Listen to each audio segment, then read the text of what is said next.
பார்க்கிறது மிகுந்த சந்தோஷத்தை கொடுக்கிறது. நாம் நேரடியாக தேவனுடைய வார்த்தைக்கு கடந்து செல்வோம். நேரம் ஏற்கனவே ஆகிவிட்டது. உங்கள் ஊழியத்தை குறித்து எனக்கு மிகுந்த சந்தோஷம். கர்த்தர் தமது திவ்ய நோக்கத்தை நிறைவேற்றி கொண்டிருக்கிறார். அதனாலே உங்களை எல்லாம் பார்க்கறதுல எனக்கும் மிகுந்த ஆனந்தம். சார், 2 சாமுவேலின் புஸ்தகம் 22ஆம் அதிகாரம்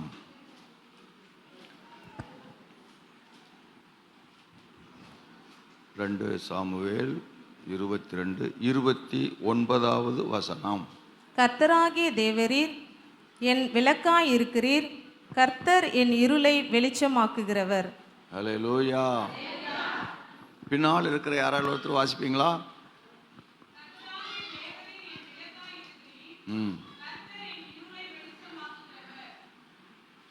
கர்த்தராகிய தேவரீர் என் விளக்காய் இருக்கிறீர், என் இருளை நீர் வெளிச்சமாக்குகிறவர். ஹல்லேலூயா.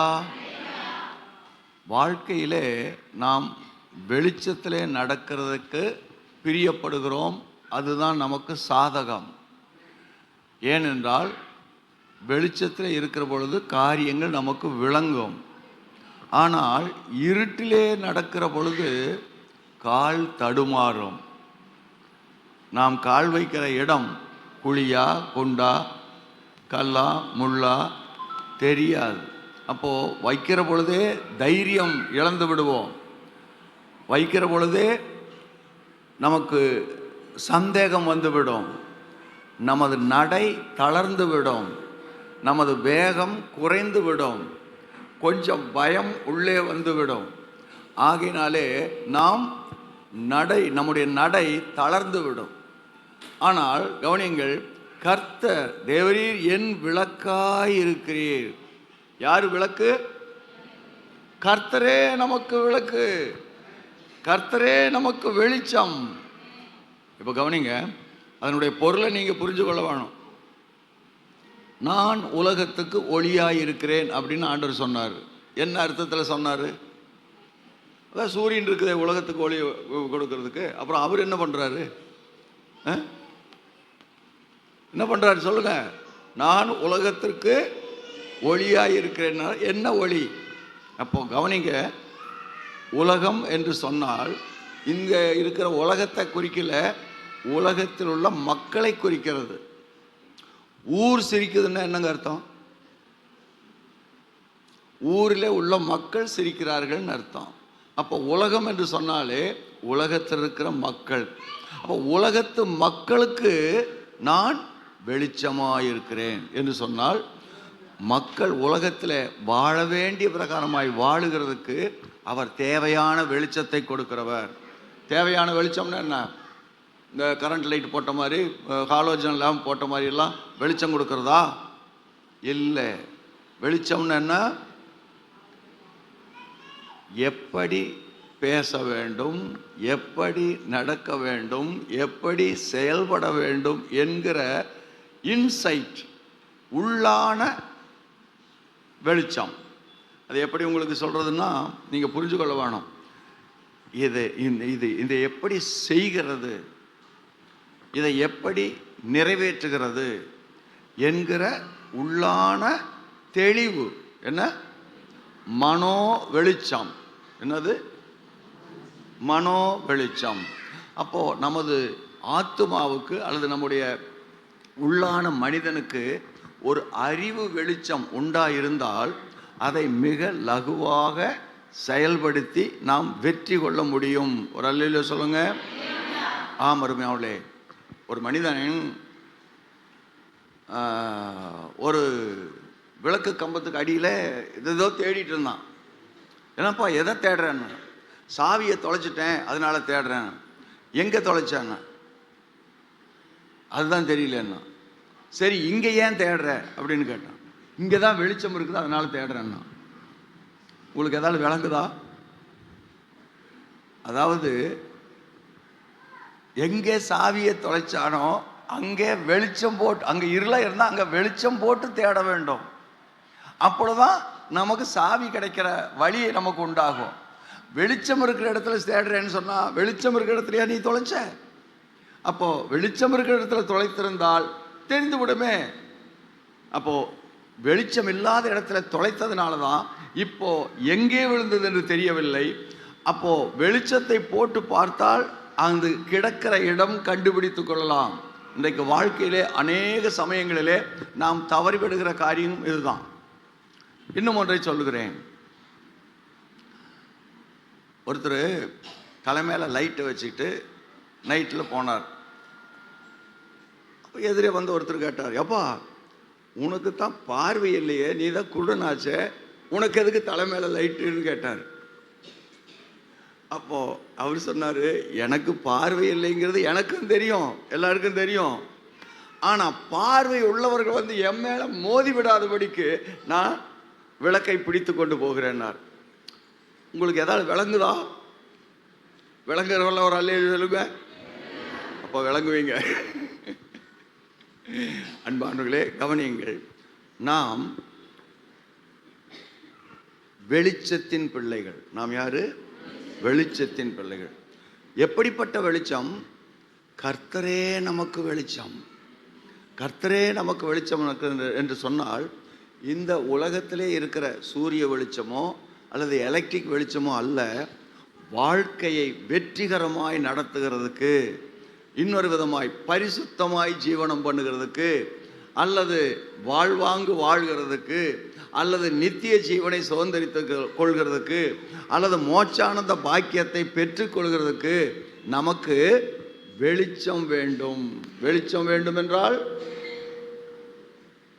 என்னது இது என்று அறிந்து கொள்ளக்கூடிய நாலேஜ், அறிந்து கொள்ளக்கூடிய அறிவு வெளிச்சம்.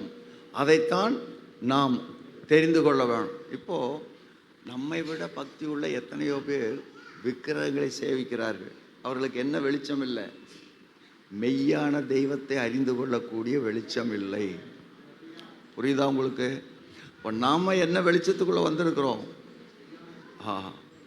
சரி, யாரும் கோவிச்சுக்கொள்ளக்கூடாது. கிறிஸ்தவர்களாக இருக்கிறவர்களுக்கு கூட பரிசுத்த ஆவியை பற்றிய வெளிச்சம் இல்லை. கேட்டால் நாங்கள் பரம்பரை கிறிஸ்தவர்கள் தெரியுமா, நீங்கள் இப்போ வந்தவங்க என்று நம்மை எப்படி நினைப்பார்கள் தெரியுமா? நீங்கள் இப்போ வந்தவங்க, நாங்கள் யாரு? பரம்பரை கிறிஸ்தவங்க, 3 தலைமுறை 4 தலைமுறையை நாங்கள் கிறிஸ்தவர்களாக இருக்கிறோம் என்று சொல்லுவார்கள். ஆனால் பரிசுத்த ஆவியை பற்றிய வெளிச்சம் அவர்களுக்கு இல்லை. வேதத்தில் பூர்ண சத்தியத்தை பற்றிய வெளிச்சம் அவர்களுக்கு இல்லை. இன்னும் ஒரு உதாரணத்துக்கு சொல்கிறேன். இன்னும் அநேகருக்கு இப்போ பரமண்டல ஜெபம் நீங்கள் சொல்றீங்களா? பரமண்டலத்தில் இருக்க எங்கள் பிதாவே, உங்களுடைய நாமம் பரிசுத்தப்படுவதாக, உங்களுடைய ராஜ்யம் வருவதாக, உங்களுடைய சித்தம் பரமண்டலம் செய்யப்படுவது போல பூமியில் சொல்றீங்களா? இல்லை. ஏன் விட்டீங்க? பைபிளில் தானே இருக்குது. இயேசு கிறிஸ்து சொல்லி கொடுத்தது தானே. ஏன் இதை சொல்றதில்லை? நல்லா கவனிங்க. நாம் குருட்டுத்தனமாக எதையும் பின்பற்றுறதில்லை. தெளிவாக வெளிச்சத்தை உடையவர்களாக இருக்கிறோம். கவனிங்க, அந்த வசனத்தை நீங்கள் வாசிங்கன்னா, அந்த ஜெபத்தை, பரமண்டலங்களில் இருக்க எங்கள் பிதாவே, உம்முடைய நாமம் பரிசுத்தப்படுவதாக, உம்முடைய ராஜ்யம் வருவதாக. இருங்க. அவருடைய ராஜ்யம் வர்றதுக்கு முன்னதாக இயேசு சொல்லி கொடுத்த ஜெபம் அது. ஆனால் தேவனுடைய ராஜ்யம் வந்ததுக்கு பிற்பாடு பரிசுத்த ஆவியானவர் பரலோகத்திலிருந்து இறங்கி 120 பேர் முதலாவது வந்தார். அதுக்கு பிற்பாடு ஆயிரக்கணக்கில் வந்தாங்க. அப்போது ராஜ்யம் என்றால் ஆளுகை. அந்த ஆளுகை மனிதனுக்குள்ளே வந்ததுக்கு பிற்பாடு உம்முடைய ராஜ்யம் வருவதாக அப்படின்னு சொன்னால் என்ன அர்த்தம்? ஒன்றும் தெரியல. நான் வர்ற போதே பாஸ்டர் சொன்னார், பாஸ்டர் காப்பி வேணுமா டீ வேணுமான்னாரு. எனக்கு டீ தான் வேணும்னே. டீ வந்துருச்சு. இப்போ இதை பார்த்துக்கிட்டு நான் என்ன சொல்கிறேன்? டீ வரலன்னா என்ன அர்த்தம்? அதான் வந்தாச்சே. நான் அதை குடிக்க வேண்டியது தானே முக்கியம் ஒழிய டீ வரலன்னு சொல்லிட்டு இருக்கக்கூடாது. அதனால தான் இயேசு கிறிஸ்து ஜெபம் பண்ண வேண்டிய விதமாவது என்ன? விதம்னா என்ன? பள்ளிக்கூடத்தில் பையனுக்கு 2 2 4 கணக்கு சொல்லி கொடுக்குறாங்க. ஏய் என்னடா எத்தனை சொல்லி கொடுத்தோம் உனக்கு புரியல? வா 2 விரலோடு. எத்தனைடா? 2 டீச்சர். இந்த கையை நேட்டுறா, இதில் 2 விரல் விடுறா. இது எத்தனைடா? 2 டீச்சர். இந்த 2 சேர்த்துறா. இப்போ இது எத்தனைன்னு சொல்லு. என்ன பண்ணுவான்? 1 2 3 4 டீச்சர். அப்போ 2 எத்தனை? 4. இப்போ அவனுக்கு என்ன வந்துருச்சு? கூட்டல் கணக்கு அப்படின்னு தெரிஞ்சிருச்சு. அப்போ அவனுக்குள்ள 2 2 4ங்கிறது தெரிஞ்சிருச்சு. இதே மாதிரி 3 2 எத்தனை? எப்படி விட்டான்? வைடா. இப்போ என்ன? இது என்ன? தெரியாமல் இருந்ததை டீச்சர் தெரிய வைத்துட்டார். அதே போல தேவனுடைய ராஜ்யம் என்னதென்று தெரியாமல் இருந்த மக்களுக்கு ஆண்டவர் பரிசுத்த ஆவியை கொடுக்கிறதன் மூலமாக தேவனுடைய ராஜ்யத்தை, நாம் எல்லாரும் தேவனுடைய ராஜ்யத்துக்கு பிரவேசிக்கிற சாக்கியத்தை கொடுத்து விட்டார். அது நமக்கு இப்பொழுது அனுபவமாகிவிட்டது. பரிசுத்த ஆவியை பெற்ற எல்லாருமே பரிசுத்த ஆவியினுடைய ஆளுகைக்குள்ளே இருக்கிறோம். அப்படியானால் நமக்கு இப்போ என்ன வந்துருச்சு? நாம் தேவனுடைய ராஜ்யத்துக்கு உள்ளே வந்து விட்டோம். இனி உம்முடைய ராஜ்யம் வருவதாகன்னு ஜெபம் பண்ண என்ன அர்த்தம்? இன்னும் அந்த ராஜ்யத்தை அவங்க அனுபவிக்கலன்னு அர்த்தம். அப்போ அந்த ஜெபத்தை இப்போ நாம் ஏன் செய்யறதில்ல? நாம் பரிசுத்தாவின் அபிஷேகத்தை பெற்றிருக்கிறபடினாலே உம்முடைய ராஜ்யம் வருவதாக, உம்முடைய ஆளுகை வருவதாகன்னு சொல்ல வேண்டிய அவசியம் இல்லை. ஏனென்றால் அவர் நமக்குள்ளே இருக்கிறார், அவர் நம்மை ஆண்டு கொண்டிருக்கிறார், அவர் நம்மை வழி நடத்துகிறார். அல்லேலூயா. ஆமருமையாளே, அதைத்தான் இயேசு சொன்னார், நான் உலகத்திற்கு வெளிச்சமாயிருக்கிறேன். ஏன் வெளிச்சம்? வெளிச்சத்தில் தான் தைரியமாக நடக்க முடியும். இருட்டிலே நடக்கிறவர்கள் தடுமாறி நடப்பார்கள். கால் வைக்கலாமா வேண்டாமா, முள்ளா கல்லா, என்ன கல் இருந்தால் கால் அடிபடுமே, முள் இருந்தால் காலில் குத்துமே, பயம் இருக்கிறது. ஆனால் வெளிச்சத்தில் நடக்கிறவர்களுக்கு அந்த பயம் இல்லை. Praise the Lord. அதே போல தேவன் சொல்றாரு, நான் என்ன தேவரீர், அதாவது சங்கீதக்காரன் இப்படி சொல்றேன், மன்னிக்கும், சங்கீதக்காரன் சொல்றார், தேவரீர் என் விளக்காயிருக்கிறீர். கர்த்தர் என் இருளை வெளிச்சமாக்குறவர். இருள் இருக்கிறது, ஆனால் இருளை என்ன செய்கிறார்? கர்த்தர் வெளிச்சமாக்குறார். வெளிச்சமாக்குறார்னா இருளை வெளிச்சமாக்குறதும் ஒன்று இருக்கிறது. இருளிலே இருக்கிறதை அல்லது மறைந்திருக்கிறதை இன்னது என்று கண்டுபிடித்து கொள்ளக்கூடிய ஞானத்தை, வெளிச்சத்தை, அறிவை தருகிறவர் கர்த்தர். அல்லேலூயா. ஆமருமையாலே, அப்போ வரப்போகிற பிரச்சனை கூட நாம் அறிந்து கொள்ள முடியும். அப்படியானால் வெற்றி வாழ்க்கை நாம் நடத்துகிறதுக்கு முடியும். அதனால இந்த வருஷத்தின் தொடக்கத்திலேயே கர்த்தர் உங்களுக்கு எப்படி இருக்கிறார்? வெளிச்சமாக இருக்கிறார். ஆகினாலே நீங்கள் வெளிச்சத்தின் பிள்ளைகள். அல்லேலூயா. ஆகினாலே நீங்கள் வாழ்க்கையிலே தடுமாற வேண்டிய அவசியம் இல்லை. நீங்கள் வாழ்க்கையிலே வரப்போகிற காரியத்தை கூட அறிந்து கொள்ளக்கூடிய ஞானம் உங்களுக்கு உண்டாயிருக்கும். அவர் உங்களை தைரியமாக நடக்கும்படிக்காக செய்கிறார். அல்லேலூயா. தேவரீர் என் விளக்காய் இருக்கிறீர், என் இருளை, அவர் ஆண்டவர் நம்ம கர்த்தரின் இருளையே வெளிச்சமாக்கிறார் சொன்னா, அப்ப என்ன அர்த்தம்? நமக்கு பிரச்சனை வந்தால் கூட அந்த பிரச்சனையே நமக்கு ஆசீர்வாதமாய் மாறிவிடுகிறது. ஒரு அல்லேலூயா சொல்லுங்க. ஆமருமையாளே, நம்மை அப்படி நேசிக்கிறார் ஆண்டவர். இந்த வருஷத்தில் நமக்கு அதற்கு ஏற்ற பிரகாரமான காரியங்கள் எல்லாம் நமக்கு கொடுத்து நம்மை ஆசீர்வதிக்கிறார். அல்லேலூயா. ஒரு 4-5 காரியங்களை உங்களுக்கு சொல்ல விரும்புகிறேன். முதலாவதாக இன்னொரு முறை 22-29 வாசியுங்கள். கர்த்தராகிய தேவரீர் என் விளக்காய் இருக்கிறீர், கர்த்தர் என் இருளை வெளிச்சமாக்குகிறவர். இருங்க. கர்த்தராகிய தேவரீர் என், முதல்ல விளக்காய் இருக்கிறீர்ங்கிறார். விளக்குன்னா தான், விளக்கு இருந்தால் வெளிச்சம் வரும். எப்படி? விளக்கு இருந்தால் போதாது. சில பேர்த்துக்கு விளக்கு இருக்குது, என்ன ஆகலை, கொளுத்தவே இல்லை. லைட் இருக்குது, சுவிட்ச் இருக்குது, எல்லாம் சரிதான். என்ன செய்ய வேணும்? அதை எரிய விட வேண்டும். இன்றைக்கு ரொம்ப பேருக்கு கிறிஸ்தவர்களாக இருக்கிறார்கள், அதிலும் பெந்தேகோஸ்தே கிறிஸ்தவர்களாக இருக்கிறார்கள், விளக்காகவே இருக்கிறார்கள். ஆனால் வெளிச்சத்தை பயன்படுத்த தெரியவில்லை, வெளிச்சம் ஆகவில்லை, இன்னும் வெளிச்சம் வீசவில்லை. அப்போ நாம் என்ன செய்ய வேணும்? கர்த்தர் என் விளக்காய் இருக்கிறீர், அப்போ அவர் விளக்காய் இருக்கிறார் என்று சொன்னால் வெளிச்சமாய் இருக்கிறார் என்று அர்த்தம். வெளிச்சம் இருந்தால் தீமை இல்லை, வெளிச்சம் இருந்தால் திருட்டுத்தனம் இல்லை, வெளிச்சம் இருந்தால் நமக்கு திருடர் பயம் இல்லை, வெளிச்சம் இருந்தால் நம்மை அறியாத ஒரு தைரியம் நமக்கு உண்டாய் இருக்குது. வெளிச்சத்தில் நடக்கிறது அதிக தைரியத்தை கொடுக்கிறது. ஆம், வெளிச்சம் இருந்தால் பாதை நமக்கு தெரியும்.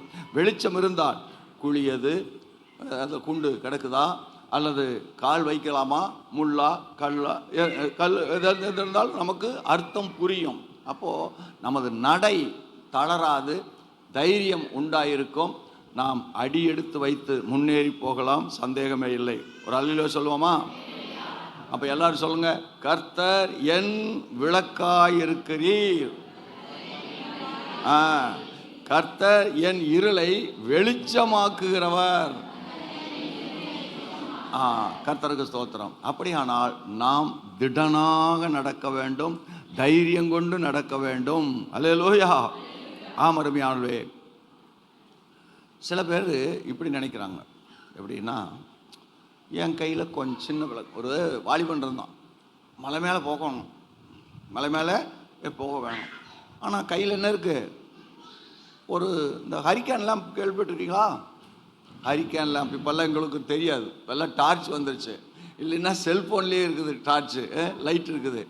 முன்னாலையெல்லாம் சிட்டி விளக்குன்னு சொல்லுவாங்க, இல்லாவிட்டா சிம்னி அப்படின்னு சொல்லுவாங்க. அது செவுரட்டின்னு சொல்லுவாங்க, அதாவது சவுத்தில் மாட்டி வச்சுக்கிற மாதிரி. அது லேசாக எரியும்.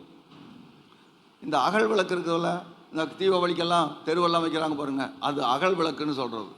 இன்னும் இப்போ நான் சொல்கிறது சவுரட்டின்னு சொல்கிறது. இன்னொன்று சின்ன லைட் இருக்குது, இப்படி ராந்தல் அப்படின்னு கையில் பிடிச்சிக்கிற மாதிரி. இது ஒரு சின்ன விளக்கை அவன் வைத்து கொண்டிருக்கிறான். மலை மேலே போகணும், இருளாக இருக்குது, இருட்டு, தயங்கி நின்று கொண்டிருக்கிறான். யார்? வாலிபன். ஒரு பெரியவர் வந்தார்.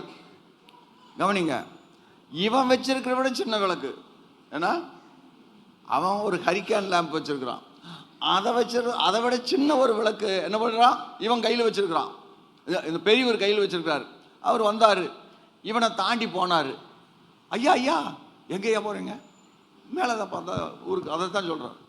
ஐயா, என்கிட்ட உங்ககிட்ட இருக்கிறத விட பெரிய விளக்கு இருக்குது, இதை வச்சுட்டே நான் தயங்கிட்டு இருக்கிறேன். எப்படி மேலே போகிறது? இவ்வளவு தூரத்துக்கு வெளிச்சம் இல்லையே என்று தயங்கிட்டே இருக்கிறேன். நீங்கள் இதை விட சின்னதாக வச்சுருக்கிறீங்க, எப்படி தைரியமாக போகிறீங்க? தம்பி, என்கிட்ட இருக்கிற விளக்கு ஒரு 3 அடி தூரத்துக்கு தான் வெளிச்சம் கொடுக்குது. ஆனால் நான் நடக்க நடக்க அந்த வெளிச்சம் முன்னே போய்கொண்டே இருக்கிறது. அது வரைக்கும் வெளிச்சம் இருந்தால் தான் நான் நடப்பேன், இருந்தால் நான் நடக்கவே முடியாது, போக வேண்டிய இடத்துக்கு போகவே முடியாது. ஆனால் கவனி, எனக்கு வீசுகிற வெளிச்சம் என் காலடி எடுத்து வைக்கிறதுக்கு 1.5 அடி, அதுக்கு அந்த பக்கம் 1.5 அடி நமக்கு எனக்கு விளக்கு 3 அடிக்கு விளக்கு வெளிச்சம் கொடுக்குது. அப்போது நான் தயங்கி கொண்டிருக்க வேண்டிய அவசியம் இல்லை. நான் எட்டி வைக்க எனக்கு முன்னே வெளிச்சம் போகிறது. அப்போத்தான் வாலிபனுக்கு புரிஞ்சுது, நாம் நடக்கத்தான் நமக்கு முன்னாலே வெளிச்சம் போகும். ஒரு அல்லேலூயா சொல்லுங்க. நீங்கள் நடக்கிறவர்களாக இருந்தால் வெளிச்சம் பிரகாசிக்கும், வெளிச்சம் முன்னே போகும். நீங்கள் நடக்காமல் வெளிச்சத்தை பற்றி பிரமாதமாக பேச வேணும், பிரமாதமாக சொல்ல வேணும், இதெல்லாம் என்ன தெரிஞ்சிருந்தாலும் ஒரு பிரயோஜனம் இல்லை. நடக்கத்தான் நமக்கு வெளிச்சம் பிரகாசமாக அல்லது கூடும். ஒரு அல்லேலூயா சொல்லுங்க. நான் இப்போ சொல்கிறது எத்தனை பேருக்கு விளங்குது? விளங்குறவங்க எல்லோரும் அல்லேலூயா சொல்லுங்க. பரவாயில்லையா? கர்த்தருக்கு ஸ்தோத்திரம். நீங்கள் ரொம்ப விளக்காய் தான் இருக்கிறீங்க, வெளிச்சமாக தான் இருக்கிறீங்க. Praise the Lord. சரி, கர்த்தருக்கு ஸ்தோத்திரம். அப்போது ஒரு மனிதன் கர்த்தருடைய வார்த்தையை கேட்டு விசுவாசித்து அதை அபியாசப்படுத்துகிற பொழுது வெளிச்சம் நமக்கு முன்னே போகும், வெளிச்சம் இன்னும் நம்மை நடத்தி கொண்டு போகும். ஆகையினால தான் கர்த்தர் என் விளக்காயிருக்கிறீர் அப்படின்னு சொல்கிறான். அவர் என் இருளை வெளிச்சமாக்குறவர். அவர் யாரு? இருள் இருக்குது, ஆனால் எனக்கு ஆண்டவர் யாரு? என்ன பண்ணுறாரு? இருளையும் வெளிச்சமாக்குகிறார். ஒரு அல்லேலூயா சொல்லுங்க. இருள் எவ்வளவு இருந்தால் எனக்கு அதை பற்றி கவலை இல்லை. அந்த இருளையே ஆண்டவர் எனக்கு வெளிச்சம் ஆக்குறவராக இருக்கிறார். ஆகையினாலே இதுவரைக்கும் எனக்கு இருளாக இருந்த காரியங்கள் எல்லாம், புரியாமல் இருந்த காரியங்கள் எல்லாம், நடக்காமல் இருந்த காரியங்கள் எல்லாம் இப்பொழுது எனக்கு என்ன ஆக போகுது? ஆண்டவர் அதை வெளிச்சமாக்க போகிறார். அப்படியானால் நாம் ஆசீர்வாதத்தை சுதந்தரிக்கிறதுக்கு தேவன் நமக்கு அதிக கிருபை கொடுக்கிறவராய் இருக்கிறார். அல்லேலூயா. ஒரு வாலிபன்னா இளம் வயதிலேயே பிச்சை எடுக்கிறான். திருவோடு கையில் வச்சிருந்தான். ஒரு பெரிய இடத்துல போனால் அப்படி கையை நீட்டினான். அவர் பார்த்தாரு. அவர் பார்த்த உடனே, தம்பி நீ யார், என்ன, ஏன் பிச்சை எடுக்கிற, உனக்கு வயசு ஒன்று அப்படி வயது ஆகிவிடவில்லையே என்னன்னு. சார் அந்த இதெல்லாம் வேண்டாம், நீங்கள் கொடுக்கறது 50 பைசா ₹1 ஏதாவது இதாக தான் இருக்கும், சில்லற காசு. இதுக்கு நீங்கள் கேட்குற கேள்விக்கெல்லாம் நான் பதில் சொல்லணும்னா இருந்தால் ஒரு 50 காசு போடுங்க, ₹1 போடுங்க, இல்லைன்னா விடுங்க அப்படி. இல்லை தம்பி அதுக்கு சொல்லலை, இந்த வயசில் ஏன் உனக்கு நீ இது பண்ணுற, சும்மா நினச்சிக்காதீங்க, 3 தலைமுறையாக நாங்கள் இந்த வேலை செய்கிறேன்னா. 3 தலைமுறையா? ஆமாம், எங்கள் அப்பாவும் இதே வேலை தான் செஞ்சார், எங்கள் தாத்தாவும் இதே வேலை செஞ்சார். அவர் சொல்லிட்டு போனார், இது நம்முடைய குலத்தொழில் மாதிரி, இதை விடக்கூடாதுன்னு சொல்லிட்டு போயிருக்காரு, அதனால் நான் இப்போ செய்கிறேன். அப்போது இவருக்குள்ள ஒரு தெளிவு வந்தது. யாருக்கு? இந்த கேள்வி கேட்டவருக்குள்ள. தம்பி உன் கையில் இருக்கிற ஓட்டை கொஞ்சம் கொடுக்குறியான்னு. இது எதுக்கு சார் உங்களுக்கு அப்படின்னா, இல்லை கொடுன்னார். இவருக்கு அதை பார்க்குற பொழுது ஒரு சின்ன வெளிச்சம் இவருக்குள்ளே வந்தது. அதை வாங்கினார். ஒரு கீழே குனிஞ்சு ஒரு சின்ன கல் மாதிரி இருந்து எடுத்தார். அப்படி ஒரு கீறல் போட்டார். சார் சார் சார் அப்படின்னு இருப்பா அப்படின்னு கீறல் போட்டார். கீறல் போட்டால் அது தங்கத்தால் செய்யப்பட்ட ஒரு ஓடு.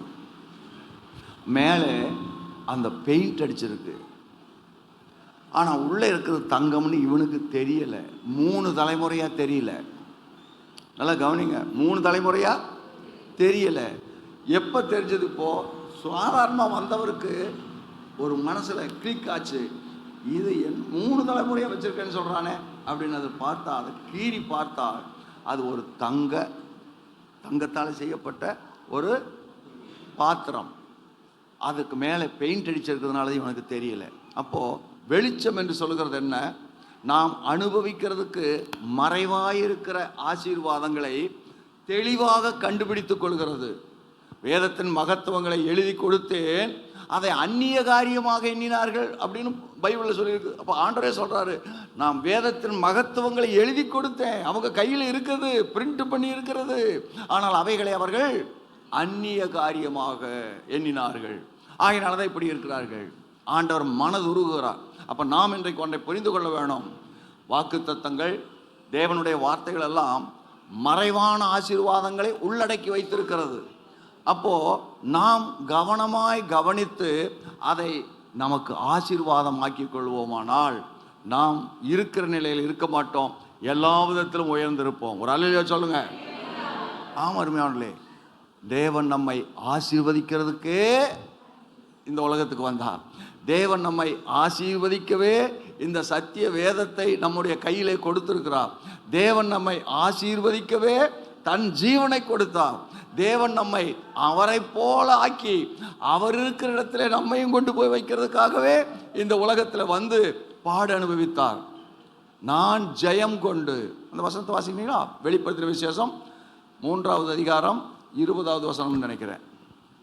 நான் ஜெயம் கொண்டு என் பிதாவினுடைய சிங்காசனத்தில் உட்கார்ந்தது போல ஜெயங்கொள்ளுகிறவன் எவனோ அவனும் என்னுடைய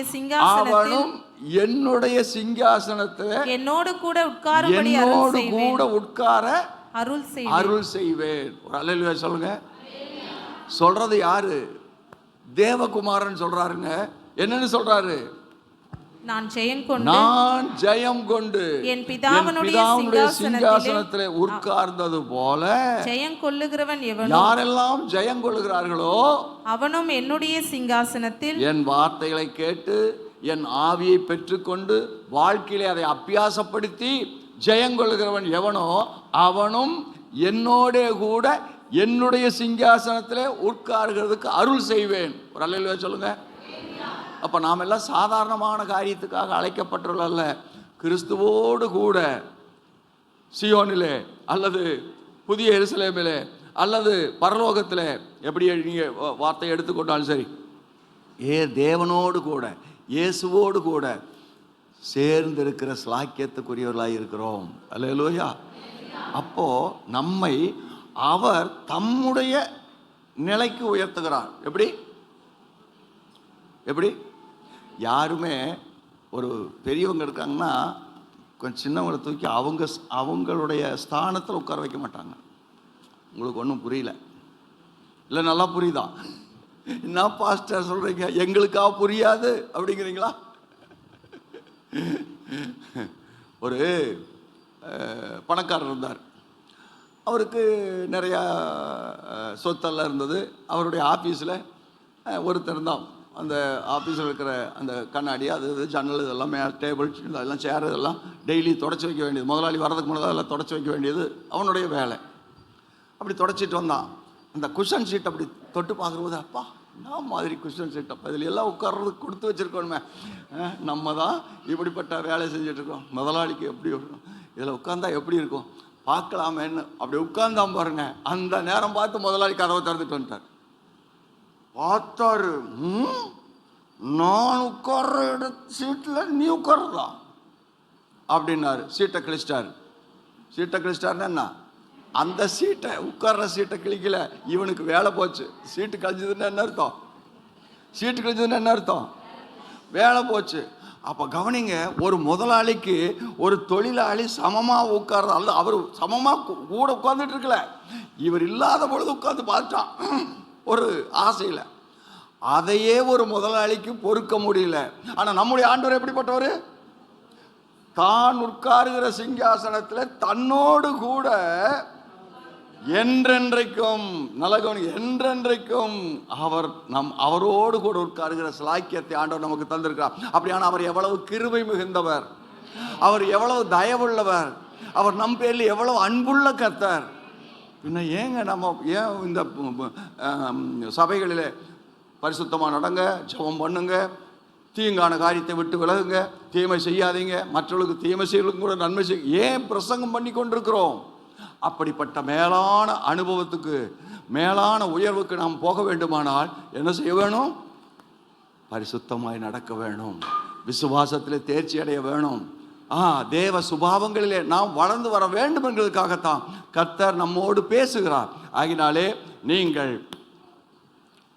தைரியமாகவே இருந்து, விசுவாசத்தோடு இருந்து, நான் இந்த நான் எதை விட்டேன்? பூவை விட்டேன், பொட்டை விட்டேன், இதெல்லாம் இது சாதாரண காரியம். நாம் இன்னும் விட வேண்டிய உள்ளான காரியங்கள் என்ன? கலர் சேலையெல்லாம் கட்டுறது, இப்போ நான் வெளில தான் கட்டுறேன்னு சொன்னாலும் நல்லது. ஆனால் இதெல்லாம் யார் வேணாலும் செஞ்சிட முடியும். ஆனால் எதை செய்ய வேணும்? நம்மை விரோதிக்கிறவர்களையும் நேசிக்க வேணும். நேசிக்க முடியாவிட்டாலும் ஜெபமாவது பண்ண வேணும். எப்படி? எதிராளிகளுக்கு கூட, அவராவது கவனிங்க, தன்னை சிலுவையிலே அறைந்தவர்களை பார்த்து, பிதாவே இவர்களுக்கு மன்னியும், தாங்கள் செய்கிறது என்னதே என்று தெரியாமல் செய்கிறார்கள் என்று மன்னிப்பு கேட்டார். அவர்களுக்காக இவர் மன்னிப்பு கேட்கிறார். அப்போ யோசிச்சு பாருங்க. அப்போ அதே ஆண்டவருடைய பிள்ளைகள் நாம் என்று சொன்னால் நாமும் என்ன செய்தாக வேணும்? மன்னிக்க வேண்டியவர்களை மன்னிக்க வேண்டும். மற்றவர்களுக்காக நாம் ஜெபிக்க வேண்டுமானால் ஜெபிக்க வேணும். நம்ம எதிராளி நம்மை எதிர்த்து வருகிறவர்களுக்கும் கூட நாம் என்ன செய்ய வேண்டியதாக இருக்குது? சொல்லுங்க, ஜெபிக்க வேண்டும். கர்த்தர் அதற்கேற்ற பலனை நமக்கு வைத்திருக்கிறார். அல்லேலூயா. உண்மை சொன்னால் இந்த உலகத்திலேயே பலன் கொடுத்துட்றாரு. அப்புறம் அந்த உலகத்தில் போனாலும் நமக்கு பலன் உண்டாகி இருக்கிறது. அது நித்தியம். இங்கே சத்தியம். இங்கே சத்தியத்தின் பிரகாரமாக நமக்கு தேவன் உதவி செய்கிறார், நம்மை உயர்த்துகிறார், நம்மை கனப்படுத்துகிறார். ஒருபோதும் நம்மை தாழ விடுகிறது இல்லவே இல்லை. ஒரு அல்லேலூயா சொல்லுங்க. அப்போ கர்த்தர் என் வெளிச்சம், விளக்காயிருக்கிறார். அந்த விளக்கு என்ன செய்யுது? வெளிச்சம் கொடுக்கிறது. அல்லேலூயா. அப்படிப்பட்ட வெளிச்சத்துக்குள்ளே நாம் வந்துவிட்டால் தேவன் நம்மை கனப்படுத்தி உயர்த்தி நம்மை வைக்கிறதுக்கு எப்பொழுதும் அவர் விருப்பம் உள்ளவராயிருக்கிறார். சந்தோஷத்தோடு அதை செய்கிறவராயிருக்கிறார். அல்லேலூயா. ரெண்டாவதாக ஒன்றை பார்ப்போம். 1 ராஜாக்கள் 15ஆம் அதிகாரம் 4வது வசனம். 1 ராஜாக்கள் 15ஆம் அதிகாரம் 4வது வசனம். ஆனாலும் தாவீதின் நிமித்தம் அவனுடைய தேவனாகிய கர்த்தர் அவனுக்கு பிற்பாடு அவன் குமாரனை எழும்ப பண்ணுகிறதினாலும் எருசலேமை நிலை நிறுத்துகிறதினாலும் அவனுக்கு எருசலேமில் ஒரு விளக்கை கட்டளையிட்டு வந்தார். இது என்னது? அவனுக்கு எருசலேமிலே ஒரு விளக்கை கட்டளையிட்டார் என்று சொன்னால் நல்லா கவனிக்க வேணும். விளக்கு, இந்த இடத்துல விளக்குன்னு சொல்லப்பட்டிருக்கிறது எழுத்தின் பிரகாரமான இந்த வெளிச்சம் கொடுக்குற விளக்கல்ல. அவனுக்கு ஒரு சந்ததி, அவனுக்கு ஒரு குமாரனை ஆண்டவர் தந்தாராம். எப்படி? என் விளக்கு அணைந்து போகாமல் இருக்கிறதுக்காக எனக்கு ஒரு குமாரனை தந்தார் என்று சொல்லுகிறான். அப்போது இந்த ராஜாதிபத்தியத்தில், இந்த அரச உத்தியோகத்தில், இந்த தேசத்துக்கு ராஜாவாக இருக்கிறதுக்கு எனக்கு பிற்பாடு ஒருத்தன் வேணும். கவனிங்க, சவுல் ராஜாவானா, ஆனால் அவன் பிள்ளை என்ன பையன் என்னாகலை, ராஜாவாகலை. தாவீது ராஜாவானா, அவனுடைய சந்ததி முதல் அடுத்ததாக சாலமோனை ராஜாவாக்கினார். அதுக்கு பிற்பாடு அவனுடைய ராஜாதிபத்தியம் அவனுடைய குடும்பத்தை விட்டு நீங்கவே இல்லைன்னு சொல்லப்பட்டிருக்கிறது. ஒரு அல்லேலூயா சொல்லுவோம். எதுக்கு உங்களை அல்லேலூயா சொல்ல சொன்ன தெரியுமா? ஒன்று, நீங்கள் விளங்கி கொண்டீர்கள்ங்கிறதுக்காக அல்லேலூயா, அதான் விளக்கு. சரி, அடுத்தது கவனிங்கள். நீங்கள் கவனிக்கிறீர்கள், விளங்கி கொண்டீர்கள். விளங்கி கொள்றதுனா கவனிக்கிறீர்கள்ங்கிறது மட்டுமல்ல, உள்ளாக உங்களுக்கு அதுக்கு வெளிச்சம், உள்ளாக உங்களுக்குள்ளே வெளிச்சம் வந்து விட்டதுங்கிறதை காண்பிக்கிறதுக்காகவும் ஒரு அல்லேலூயா, பிரைஸ் தி லார்ட். அப்போ கவனிங்க, தேவரீர் எனக்கு ஒரு விளக்கை ஆயத்தம் பண்ணீர் என்று சொன்னால், ஒரு விளக்கை கட்டளையிட்டீர் என்று சொன்னால், எனக்கு பிற்பாடு அரசாட்சியில் உட்காருகிறதுக்கு ஏற்ற ஞானமுள்ள ஒரு குமாரனை எனக்கு தந்தீர் என்று சொல்லி சாலமோனை பெற்றுக்கொண்டது நிமித்தமாக அவன் எப்படிப்பட்டவனாக இருந்தான்? ஞானத்தில் சிறந்தவனாக இருந்தான். யார்? சாலமோன். அப்படிப்பட்ட ஒரு விளக்கை எனக்கு கட்டளையிட்டீர் என்று சங்கீதக்காரன் ஆண்டவரை மகிழ்ச்சியோடு ஸ்துதிக்கிறான், மகிழ்ச்சியோடு ஸ்தோத்தரிக்கிறான். ஒரு அல்லேலூயா சொல்வோமா? இன்றைக்கு பிள்ளை இல்லைங்கிறதுக்காக எத்தனை பேர் வருத்தப்பட்டு என்னென்ன செய்கிறாங்க யோசிச்சு பாருங்க. ஏன் அது அவசியம்? அவங்க குடும்பத்தில் ஒரு பிள்ளை பாக்கியம் இருக்கிறது அவர்களுக்கு ஒரு பெரிய சலாக்கியம். அப்போது நம்ம மாதிரி அடுத்த, அதாவது சொத்து நிறையெல்லாம் இல்லை, நமக்கு வாரிசு தேவை இல்லை, ஆனாலும் நமக்கு என்ன தோணுது? இதெல்லாம் ஆண்டவர் கிருபையாக சம்பாதிக்கிறதுக்கு உதவி செய்தார், இதையெல்லாம் அனுபவிக்கிறதுக்கு அடுத்த ஒரு வாரிசு இல்லையே அப்படின்னு நாம் கவலைப்படுறோம். ஆனால் அவன் எப்படி கவலைப்பட்டான்?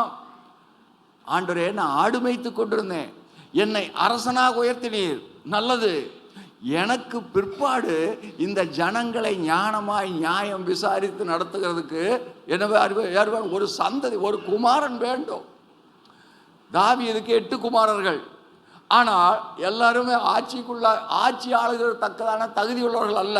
ஆடு மேய்க்கிறதுக்கு வேணா தகுதி உள்ளவர்கள், ஆனால் என்ன செய்யறதுக்கு தகுதி இல்லை, ஆட்சியாளர்.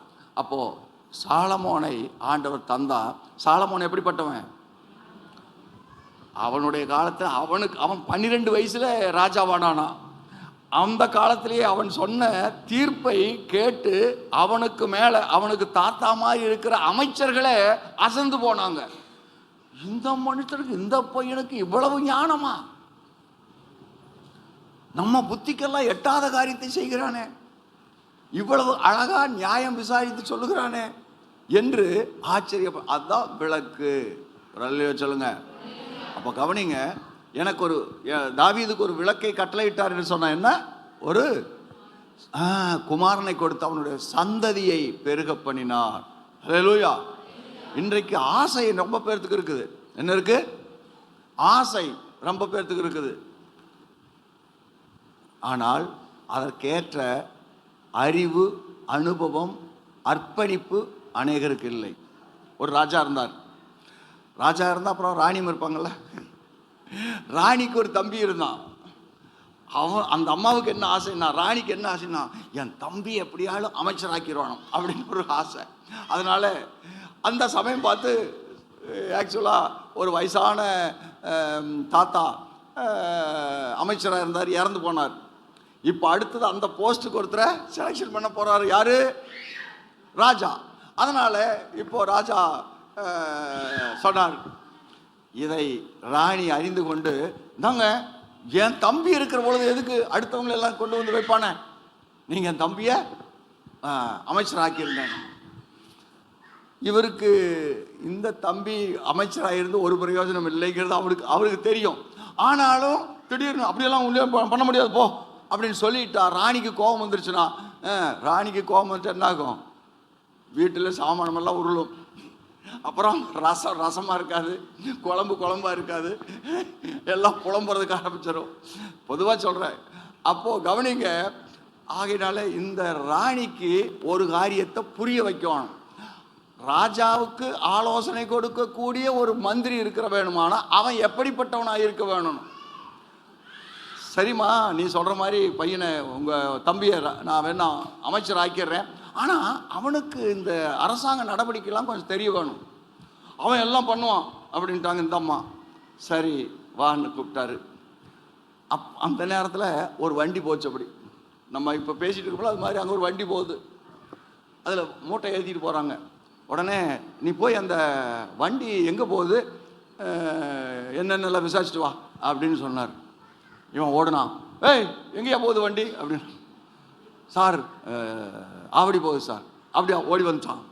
ராஜாவே ஆவடி போகுதான். என்னது கொண்டு போகுது, என்ன கொண்டு போகுது மூட்டை. மறுபடியும் ஓடுனான். என்னையா மூட்டை ஏற்றிட்டு போட்டுருக்க, என்னையா பண்ணுறான். அரிசியை கொண்டு போகிறோம். அரிசியா, ஓடி வந்தான். ராஜாவே அரிசி போகுதுங்க. எதுக்கு போகுது, இங்கேருந்து அங்கே ஓடுனான். மறுபடியும் எதுக்குயா போகுது அரிசி அப்படின்னா. சார் அங்கே கல்யாணம், அந்த கல்யாணத்துக்கு இங்கேருந்து பொண்ணு வீட்டிலிருந்து அங்கே அரிசியெல்லாம் கொண்டு போக சொல்கிறோம். ஓடி வந்தோம். அங்கே பொண்ணு வீட்டில் இருக்குதுங்களா, கொடுத்தாங்களா, அங்கே கல்யாணத்துக்காக அரிசி அனுப்பியிருக்காங்க. இதெல்லாம் ராணியும் பார்த்துக்கிட்டே இருந்தான். இப்போ உட்கார வச்சுட்டு அங்கே ஒரு அமைச்சர் இருந்தார். அமைச்சர்னா ஒருத்தர் இருந்தார். போய் அதை என்னென்னு பார்த்துவாங்க, அங்கே ஒரு வண்டி போகுது என்னென்னு போய் விசாரிச்சுவாங்க. இவர் போனார். எங்கே வண்டி போகுது சார்? வண்டி ஆவடி போகுது. வண்டியில் என்ன சார்? அரிசி கொண்டு போகிறேன். எங்கேருந்து கொண்டு போகிறேன்? இங்கேருந்து பொண்ணு வீட்டிலேருந்து மாப்பிள்ளை வீட்டுக்கு போகுது. எதுக்காக? கல்யாணத்துக்காக போகுது. அப்படியா, யார் சொல்லியது? அட்ரஸ் என்ன, எந்த மாப்பிள்ளை, என்ன அது மாப்பிள்ளை யார், பொண்ணு யார், எல்லாம் விசாரிச்சா. என்னைக்கு கல்யாணம், எல்லா டீட்டெயில்ஸ் வந்து வந்தார். நேராக வந்து, ராஜா அது கல்யாணத்துக்காக அரிசி கொண்டு போகிறாங்க, பொண்ணு இந்த ஊர் காக்கலூர், மாப்பிள்ளை வந்து ஆவடி, அதனால் இங்கேருந்து அங்கே கொண்டு போகிறாங்க. என்னை கல்யாணம்?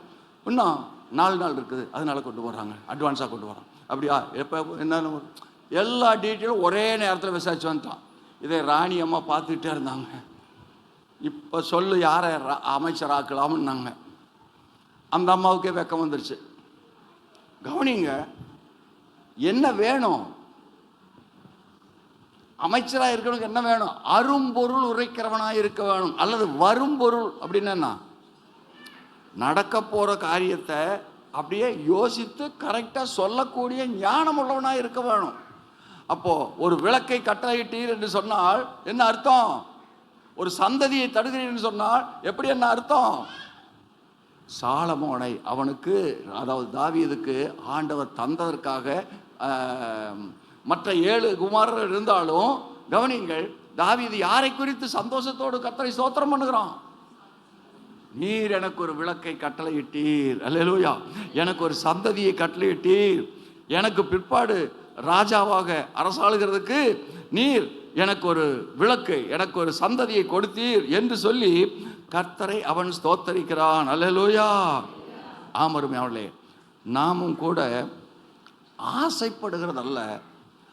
நமக்கு எத்தனையோ காரியங்களில் ஆசை இருக்கும், ஆனால் அந்த ஆசையின் பிரகாரம் நாம் சுதந்திரிக்கிறதில்லை, வெறும் ஆசைப்பட்டு போகிறோம். ஆனால் சங்கீதக்காரன் சொல்கிறான், கர்த்தர் என் விளக்காய் இருந்தால் நான் ஆசைப்படுகிற காரியமும் எனக்கு அனுபவமாகும். ஒரு அல்லேலூயா சொல்லுங்க. ஆம், நாம் காரியங்களை எல்லாம் ஆசைப்படுகிறவர்களாய் அல்ல, அனுபவிக்கிறவர்களாய் மாற வேண்டும். அப்போ கர்த்தர் நமக்கு என்ன விதமான வழிகளை வைத்திருக்கிறார்? தேவன் நமக்கு எல்லா விதமான ஆசீர்வாதங்களையும் வைத்திருக்கிறார். அவைகளையெல்லாம் அனுபவிக்க வேண்டுமானால் அதற்கேற்ற பக்தி மட்டுமில்லை, பயபக்தி. என்ன பயம் பக்தி இருந்தால் மட்டும் போதாது, பயம் இருக்கணும். என்ன பயம்? என்ன பயம்? கர்த்தருக்கு பயப்படுகிற பயம். கர்த்தருக்கு பயப்படுகிற பயம். அவர் பார்த்துட்டு இருக்கிறாரு. யாரு யாரு? அது சொல்லுவோம், சத்தமா சொல்லுங்க. இன்னும் பயப்படுறீங்க? கர்த்தர் பார்த்து கொண்டிருக்கிறார். நாளைக்கு கேட்பார். அவருக்கு மறைவாக ஒன்றுமில்லை என்கிற ஞானத்தோடு செயல்படுவோமானால், இன்றைக்கு அன்பானவர்களே, அபிஷேகம் பெற்றவர்கள் கூட கவனிங்க, அந்த பயம் இல்லை. பக்தி இருக்குது, ஆனால் என்ன இல்லை?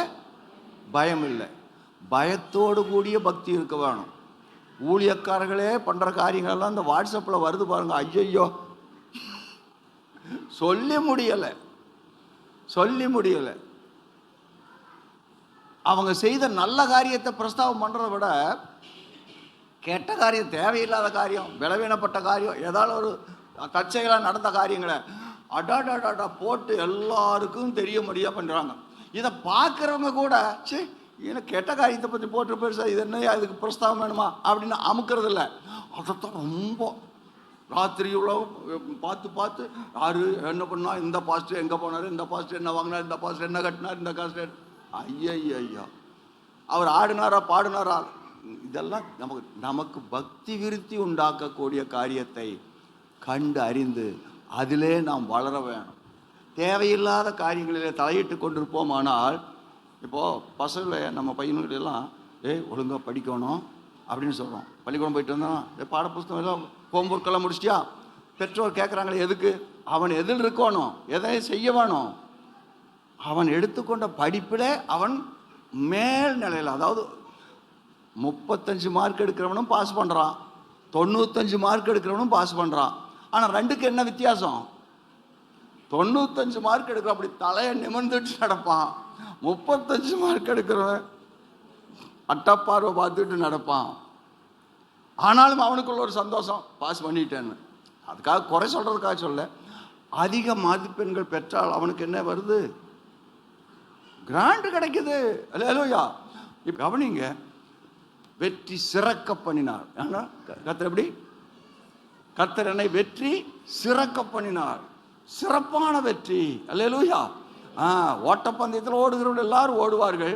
அப்போ ஒருவன் தான் பரிசை பெறுவான். ஏன்? இவங்களும் தானே ஓடுனாங்க. ஓடுறதுக்கு தேவையானாங்க மோர், தயிர், இதெல்லாம் எல்லாமே ட்ரிங்க்ஸ் எல்லாம் வச்சுருப்பாங்க, குடிச்சுக்கலாம், சாப்பிட்டுக்கலாம். ஆனால் பரிசு யாருக்கு கிடைக்கும்? கப்பு யாருக்கு கிடைக்கும்? முதல்ல வந்தவனுக்கு தான் கிடைக்கும். அதுபோல அன்பானவர்களே, நம்மை வெற்றி சிறக்க பண்ணுகிற தேவன். அல்லேலூயா. சரி, அடுத்ததாக வேகமாக போவோம். யோபு 29:3 வாசிங்க. யோபு 29:3. அப்பொழுது அவர் தீபம் என் தலையின் மேல் பிரகாசித்தது, அவர் அருளின வெளிச்சத்தினால் இருளை கடந்து போனேன். கர்த்தருக்கு ஸ்தோத்திரம். அப்பொழுது அவர் அருளின தீபம் என் தலையின் மேல் இருந்தது, இருள் அல்லது இருளை கடந்து போனேன். யார் சொல்றா? யோபு. என்ன நல்லா கவனிங்க. யோபு யாரு? பெரிய மிராசுதார். யாரு? ஜமீன்தார். அவனுக்கு எத்தனை இருந்தது? என்னென்னவெல்லாம் இருந்தது? 500 ஏர் மாடு. 500 ஏருன்னா 1000. அப்போ மாடு இருந்திருக்கு, அதாவது காளைகள் இருந்திருக்கு வேணும். அப்புறம் என்னென்ன 1வது அதிகாரத்தில் 7000 ஆடுகளும். எத்தனை? 7000 ஆடுகளை மட்டும் 7000 இருந்தது. அப்புறம் 3000 ஒட்டகங்களும். 3000 ஒட்டகங்கள். 500 ஏர் மாடுகள். 500 கழுதைகளும் ஆகிய மிருக ஜீவன்கள் இருந்தது.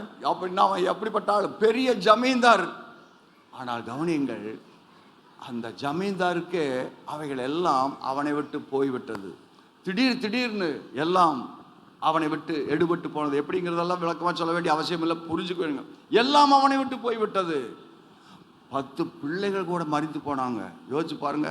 துக்கத்தில் கூட இப்படி ஒரு துக்கம் உலகத்தில் வேற யாருக்கு வந்ததில்லை. யோபுக்கு வந்தது போல துக்கம் யாருக்குமே வந்ததில்லை. ஆனால் கவனியுங்கள், அத்தனை அவன் இழந்து போனாலும் ஆண்டவரை அவன் என்ன சொன்னான்? கர்த்தர் தான் கொடுத்தார், கர்த்தர் தான் எடுத்தார், கர்த்தருடைய நாமத்துக்கு ஸ்தோத்திரம் என்று சொல்லிவிட்டான். ஆனால் அவனுடைய உள்ளத்தில் ஆழமான ஒரு பக்தி இருந்தது. ஆகையினால் அதை பார்த்த கர்த்தர் இரட்டத்தனையாக திரும்ப கொடுத்தார். ஒரு அல்லேலூயா கொடுங்க, சொல்லுங்க. நாம் சத்தியத்து நிமித்தம் ஒருவேளை தேவன் அவனை சோதிக்கிறதுக்கு அனுமதி கொடுத்திருந்தாலும், கவனிங்கள், ஆண்டவரே பரிதாபம், ஐயோ என் யோபுவே இப்படி நான் சோதிச்சுட்டேன், இப்படி அவனுக்கு கஷ்டத்தை நஷ்டத்தை உண்டு பண்ணி விட்டேனே என்று அவரே என்ன பண்ணிட்டாரு? மனஸ்தாபப்பட்டார், மனது உருகினார்.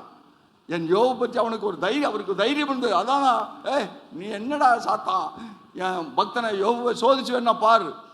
ஆமாம், அவனுக்கு இந்த மாதிரி இப்போ வாசிச்சாங்களே அது மாதிரி ஏர்மாடுகள், ஒட்டகங்கள், கழுதைகள், ஏர்மாடு எல்லாம் இருந்தது. அதனால அவன் தோத்திரம் சொல்லிட்டு இருக்கிறான். சும்மா பெந்தகோஸ்த கோயிலுக்கு வந்ததுனாலதான் தோத்திரம் போட்டான்? இல்லை, அவனுக்கு இதெல்லாம் கொடுத்தீர் அதனால ஸ்தோத்திரம் போட்டான். அவன் அதையெல்லாம் பெற்றுக்கொண்டதுனால என்ன ஸ்தோத்தரிக்கவில்லை, அது இல்லைன்னாலும் ஸ்தோத்தரிப்பான். பார்க்கலாமா? பாருங்க, கர்த்தர் சாத்தான் இடத்துலயே அவனை குறித்து சேலஞ்ச் பண்றார். அந்த சேலஞ்சை யோபு காப்பாற்றிட்டார். அதனால என்ன பண்ணாரு? எதையெல்லாம் இழந்தாரோ அதெல்லாம் இரட்டிப்பா வந்தது அவருக்கு. ஒரு அல்லேலூயா சொல்லுங்க. சத்தியத்தை நிமித்தம் நீங்கள் எதையாயிலும் இழப்பீர்களே, ஆனால் மறுபடியும் சொல்லுகிறேன், ஒரு காலம் நமக்கு நஷ்டம் இல்லை, எல்லாவற்றையும் ஆண்டவர் கூட்டி கொடுத்தே தீருவார். அல்லேலூயா. உங்கள் வாழ்க்கையில நீங்கள் இழந்து விட்டேன் என்று சொல்ல வேண்டிய அவசியமே இல்லை. அதெல்லாம் உங்களுக்கு பன்மடங்காய் வந்து சேரும். ஒரு விதையை போட்டா ஒரு 100 விதை நமக்கு திரும்ப கிடைக்கிறது போல. 100 மட்டுமா? ஒரு மரத்தை வச்சா, ஒரு தென்னை மரத்தை வைக்கிறோம், ஒரு காய் தான் போடுறோம், அது மேலே வந்தால் எத்தனை காய் காய்க்குது? ஒன்றும் புரியலையோ. வருஷத்துக்கு 25 காய், அதாவது மாதத்துக்கு ஒரு பாலை விடும், அதனால் 25. அப்படி 12 மாதத்துக்கு 12, 25. கணக்கு பாடமெல்லாம் இங்கே நடத்துறீங்களா பாஸ்டர்ங்கிறீங்களா? அப்போ கவனிங்க, அத்தனை காய் ஒரு வருஷத்துக்கு கொடுக்குது நமக்கு, தேங்காய் கொடுக்கறது. அப்போ ஒரு மரம் அப்படியானால் கர்த்தர் வைத்திருக்கிற நமக்கு நாம் எதையெல்லாம் ஆண்டவருக்காக இழந்தோமோ அத்தனை ஆண்டவர் திருப்பி கொடுப்பார். அல்லேலூயா. ஆம், தேவன் யோபை சோதிக்கிறதுக்கு அனுமதி கொடுத்தாலும் சோதனையில் விழுந்து போகிறதுக்கு அவர் விடவே இல்லை. அல்லேலூயா. இரட்டத்தனையான ஆசீர்வாதம் அவரை யோபுவை தேடி வந்தது. கர்த்தர் கொடுத்தார்.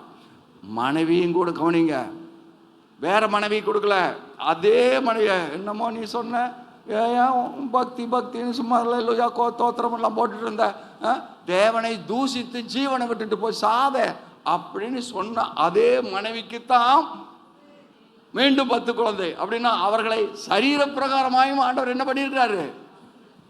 திடகாத்திரமாக வாழ வயது போல மாற்றி இருக்கிறார். அல்லேலூயா. ஆகினால் அன்பானவர்களே, கணவன் மனைவி உறவுங்கிறது எப்படிப்பட்டதுன்னு பாருங்க. அது தெய்வீகமானது, அது தேவன் நினைத்தது. ஆகையினால தான் வேற மனைவி கொடுக்கல, எல்லாவற்றையும் 2 விதமாக கொடுத்தது. என்ன கொடுத்துருக்க வேணும்?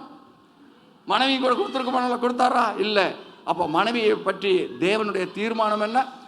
ஆசீர்வாதங்களை தந்தார். அதே மனைவி கண்களுக்கு முன்பாகவே தந்தார். அதே மனைவியை இன்னும் 10 குழந்தைகளை பெற்றெடுத்தார்கள். ஒரு அல்லேலூயா சொல்லுங்க.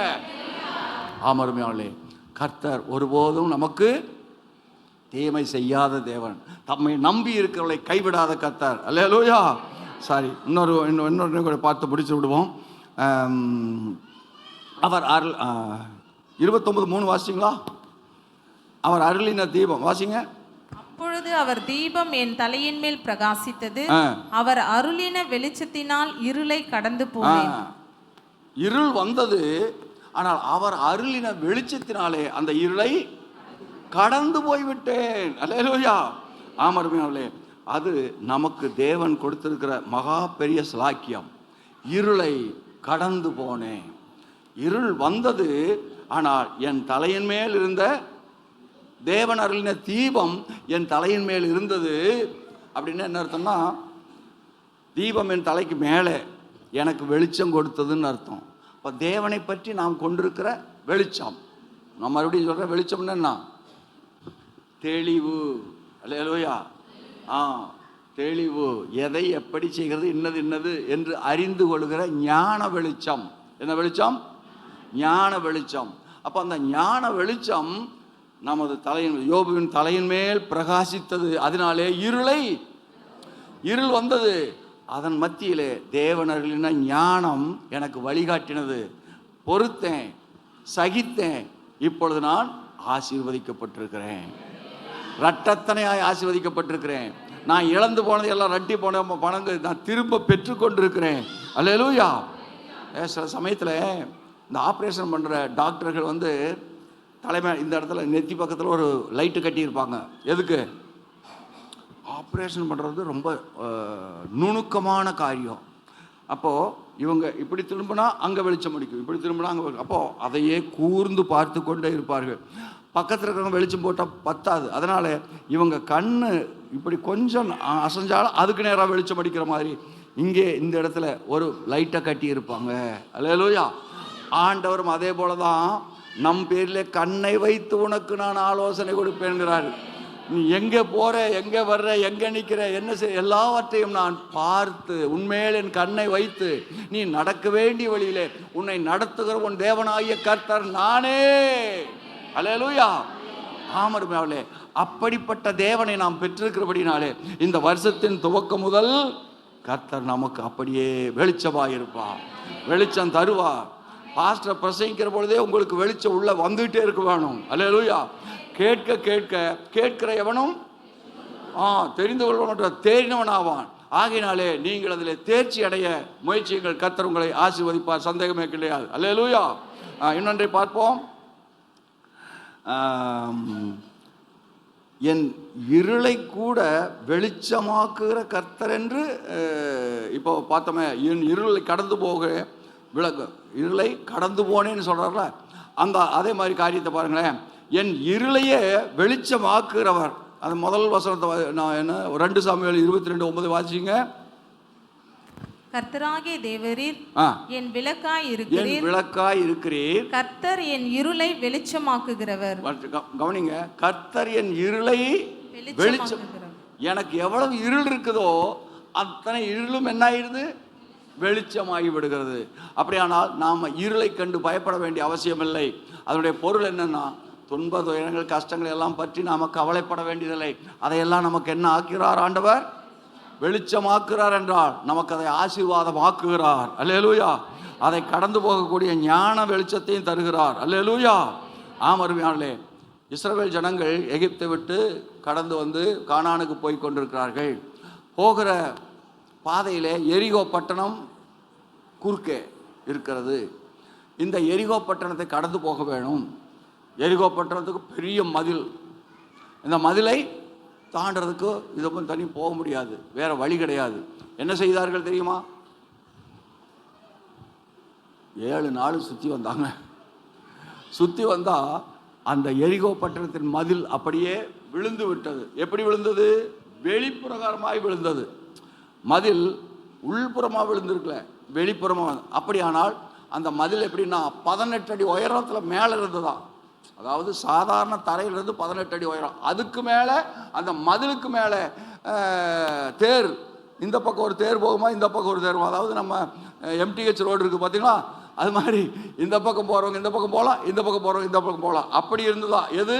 அந்த மதிலுக்கு மேலே. அப்படிப்பட்ட மதில் எப்படி கீழே விழ முடியும்? விழ முடியாது. ஆனால் இஸ்ரவேல் ஜனங்கள் தேவனுடைய வார்த்தையின் பிரகாரமாக 7 நாள் சுற்றி சுற்றி வந்தாங்க, பாட்டு பாடிட்டு அல்லேலூயா போட்டுட்டு. கவனிங்க, மதில் எப்படி விழுந்தது? வெளிப்பிரகாரமாக விழுந்தது. அந்த மதில் என்ன ஆயிடுச்சு? இப்போ இவங்களுக்கு படிக்கட்டாய் மாறிவிட்டது. இப்போ எது நமக்கு தடையாக இருக்கிறதோ அதுவே நமக்கு என்ன ஆகுது? படிக்கட்டாய் மாறுகிறது. உங்கள் வாழ்க்கையில் ஏதாயிலும் தடைகள் இருக்கிறது என்று நீங்கள் நினைப்பீர்களானால் அந்த தடையே படியாக மாறுகிறதுக்கு இந்த வருஷத்தில் கர்த்தர் உங்களுக்கு கிருபை அனுக்கிரகம் பண்ணுகிறார். அல்லேலூயா. ஆகையினாலே நீங்கள் ஒருபோதும் என்ன செய்ய வேண்டிய அவசியமில்லை, என்ன செய்ய வேண்டிய அவசியமில்லை, அதைரியப்பட வேண்டிய அவசியமில்லை, அவிசுவாசப்பட வேண்டிய அவசியமில்லை, பயப்பட வேண்டியதில்லை. திடன் கொள்ளுங்கள். ஒன்றை சுருக்கமாக சொல்லி முடிச்சிடுறேன். இன்னொரு 10 நிமிஷம் இருக்கிறது, நான் 5 நிமிஷத்தில் முடிச்சிடறேன். கவனிங்க. ஏசாயா தீர்க்கதரிசியின் புஸ்தகம் 60ஆம் அதிகாரம் 3வது வசனம். இது உங்களுக்காக இல்லாவிட்டாலும் வெளிச்சத்தினிடத்துக்கு ஜாதிகளும் உங்க ஊழியத்துக்காக இது கொடுக்கப்படுகிறது. வாசிங்க. உன் வெளிச்சத்தினிடத்துக்கு ஜாதிகளும் உதிக்கிற உன் வெளிச்சத்தினிடத்துக்கு ஜாதிகளும். என்னம்மா நல்லா? உன் வெளிச்சத்தினிடத்துக்கு. அதுதானே, உன் வெளிச்சத்தினிடத்துக்கு. உன் வெளிச்சத்தினிடத்துக்கு ஜாதிகளும் உதிக்கிற உன் ஒளியினிடத்துக்கு ராஜாக்களும் நடந்து வருவார்கள். என்னை கவனிக்க வேணும், முடிக்க போகிறேன். பொருள் புரிந்து கொள்ளுங்க. இந்த வருஷத்தில் நீங்கள் எதிர்பார்த்திருக்கிற ஆசீர்வாதங்களை நீங்கள் சுதந்திரிக்க வேண்டும் அல்லவா? அதனால கவனிங்கள். உன் வெளிச்சத்தினிடத்திற்கு ஜாதிகளும். ஜாதிகள் சொன்னால் இந்த உலகத்தில் இருக்கிற மக்கள் அத்தனை பேர்களும் உன் வெளிச்சத்தினத்துக்கு வருவார்கள். அல்லேலூயா. நான் முதல்ல சொன்னது போல வெளிச்சம் என்று சொன்னால் உள் மனோ விருத்தி அல்லது மனோ வெளிச்சம், நடக்க வேண்டிய பாதை நமக்கு கிடையாது. ஊர் சிரிக்குதுன்னு என்ன அர்த்தம்? ஊரில் உள்ளவர்கள் சிரிக்கிறார்கள் என்று, நமக்கு ஊரில் உள்ள மக்கள் சிரிக்கிறார்கள் என்கிறது அதுக்கு அர்த்தம். அதுபோல உள்ளான ஒரு அர்த்தத்தை நாம் கண்டுபிடிக்க போகிறோம். அதாவது உன் வெளிச்சத்தினிடத்திற்கு, உங்கள் விசுவாசத்தினிடத்திற்கு, உங்களுடைய நடக்கைகளை பார்க்கிறவர்களுக்கு ஒரு என்னப்பா நம்மளும் எப்படித்தான் இருக்கணும், அவங்க எப்படி இந்த மாதிரிலாம் நடக்கிறாங்க, எப்படி அவங்களால முடியுது, நாமளும் எவ்வளவோ முயற்சி பண்ணி பார்க்குறோம், ஒன்றும் நடக்கலையே, அவங்களுக்கு எப்படி இதெல்லாம் வாய்க்குது என்று நீங்கள் பெற்றிருக்கிற ஆசீர்வாதங்களை நினைக்கிற பொழுது உன் வெளிச்சத்திடத்திற்கு உலகத்தில் இருக்கிறதான ஜாதி ஜனங்கள் எல்லாமும் வருவார்கள். அப்புறம் உதிக்கிற உன் ஒளின்னு என்ன? உதிக்கிறதுன்னு என்ன? சில சமயத்தில் கண்ணை கட்டி காட்டில் விட்டது போல இருக்கும். ஆனால் திடீரென்று நாம் கர்த்தரை கனப்படுத்துகிற சமயங்கள் எல்லாம் திடீரென்று என்ன வரும்? ஞானம் உதிக்கும். அதாவது மெட்ராஸில் ஒரு பாஸ்டர், அடையாறில் ஒரு pastor, assemblies of God pastor, அவர் சர்ச் நடத்திட்டு இருந்தார். அவருக்கு விரோதமாக அந்த ஊரில் இருக்கிறவங்கெல்லாம் போய் பிராது கொடுத்து கோர்ட்டில் இவருக்கு சம்மன் வந்துருச்சு. இவர் போய் நிற்கிறார், கோர்ட்டில் போய் நிற்கிறார். இதில் ஜட்ஜு கேட்குறார், ஐயா நீங்கள் ஒரு பாஸ்டர் தானே, நீங்கள் மற்றவங்களுக்கு நன்மை செய்கிறதுக்கு பதிலாக இப்போ நீங்கள் தீமை செய்கிறீங்க. உங்கள் ஊரில் கவனிங்க, உங்களுடைய சர்ச் அங்கே இருக்கிறதுனால அங்கே இருக்கிற எல்லாத்துக்கும் தூக்கம் இல்லாமல் பண்ணிடுறீங்களா, ரொம்ப சத்தம் போடுறீங்களா, அப்புறம் ஒருத்தருக்கு காது செவிடாக போயிடுச்சான், அப்புறம் நீங்கள் அந்த இதில் செய்கிற அந்த சவுண்டுனால அநேகருக்கு அதாவது தொந்தரவாக இருக்குது அப்படின்னு மனு எழுதி கொடுத்துருக்குறாங்க. இதை பற்றி நீங்கள் என்ன சொல்லுகிறீர் அப்படின்னு ஜட்ஜ் வந்து கேட்குறாரு. இவர் யார்? ஏமா கவனிங்க, யார்? பாஸ்டர். கணம் நீதிபதி அவர்களே, கணம் கோர்ட்டார் அவர்களே, கோயிலெல்லா ஊரிலே குடியிருக்க வேண்டாம்னு நம்முடைய முற்பிதாக்கள் எல்லாம் சொன்னாங்க. இவர்கள் குடியிருக்கிற இடத்துல கோயில் இருக்கக்கூடாதுன்னு சொல்கிறாங்கன்னா நான் என்ன சொல்கிறது? கணம் நீதிபதிகள் தான் சிந்திக்க வேணும். நாங்கள் ஒரு 300 பேர் சேர்ந்து சத்தம் போடுறது உண்மைதான். ஆனால் எங்களில் ஒருத்தருக்கு கூட காது செவிடாகலை. இவருக்கு செவிடாய், இவர் வீட்டில் இருக்கிற ஒருத்தருக்கு செவிடாய் இருக்குன்னு சொன்னால், இவர் எங்கள் சர்ச்சிலிருந்து 13வது வீட்டில் இருக்கிறாரு. அந்த 13வது வீட்டில் இருக்கிறவருக்கு காது செவிடாய் இருக்குன்னு சொன்னால் நிச்சயமாக அது நாங்கள் போட்ட சத்தத்தினால் அல்ல. எல்லாரும் சிரிச்சிட்டாங்க. அவர் சொல்கிறார், அதாவது நீங்கள் நியாயாதிபதிக்கு முன்பாக நிற்கிற பொழுது என்னத்தை பேசுவோம் என்றோ என்னத்தை சொல்வோம் என்றோ நீங்கள் கவலைப்பட வேண்டாம். அந்நேரத்தில் பரிசுத்த ஆவியானவர் உங்களுக்கு நீங்கள் சொல்ல வேண்டியது பேச வேண்டியது அருள் செய்வார்னு இருக்குதுல்ல, அதே மாதிரி அந்த நேரத்தில் அப்படி சொன்னார். இருந்தாலும் அதையும் சொல்லிட்டார். இருந்தாலும் மற்றவர்களுக்கு டிஸ்டர்பன்ஸ் இருக்கக்கூடாதுன்றதுக்காக நான் சவுண்ட் ப்ரூஃப் பண்ணிட்டு இருக்கிறேன் ஐயா அப்படின்னு ஜட்ஜுக்கிட்ட சொன்னார். ஜட்ஜு பார்த்தார், அவருக்கும் சிரிப்பு வந்துருச்சு தான். சொன்னார், அதையும் இல்லைன்னு சொல்கிறேன், நாங்கள் ஐயா இப்போ ஒரு ரிப்போர்ட்டை கொடுத்துருக்காரு, அவர் பையனுக்கு இல்லை பொண்ணுக்கு, அவர் பொண்ணுக்கு நிச்சயதார்த்தம் இல்லை, வயசுக்கு வந்துட்டா செய்வாங்களா, அந்த மாதிரி ஒரு இது கூட செய்தார். நான் கூட போய் அவங்களுக்கு ஒரு ப்ரைஸ் கூட, பரிசு, அதாவது ஒரு வெகுமதி இது கூட பரிசு கூட கொடுத்துட்டு வந்தேன். நாங்கள்லாம் சுமூகமாக இருக்கிறோம், நாங்கள் சண்டையெல்லாம் போட்டுருக்கல, நான் எல்லாத்தோடும் சமாதானமாக இருக்கிறேன் அப்படின்னு வேறு சொன்னார். இதை கேட்ட உடனே ஜட்ஜுக்கு என்ன சொல்கிறது இல்லை. அதனால இவர்கள் சர்ச் அங்கே நடத்துகிறதுனால யாருக்கும் இடையூறு செய்கிறதுக்காக நடத்தவில்லை. அவர் சவுண்ட் ப்ரூஃப் பண்ணி யாருக்கும் தொந்தரவு இல்லாதபடி செய்கிறதுக்காகவும் வாக்கு பண்ணியிருக்கிறார். மோர் அவர் இதனால யாருக்கும் எந்த இடர்களும் இல்லை என்கிறது நிரூபணமாகி இருக்கிறது. அப்போ வழக்கு தொடுத்தவர் இதையெல்லாம் யோசிக்காமல் வழக்கு போட்டு விட்டார். ஆயினும் அவரை மன்னித்து விடுவோம்.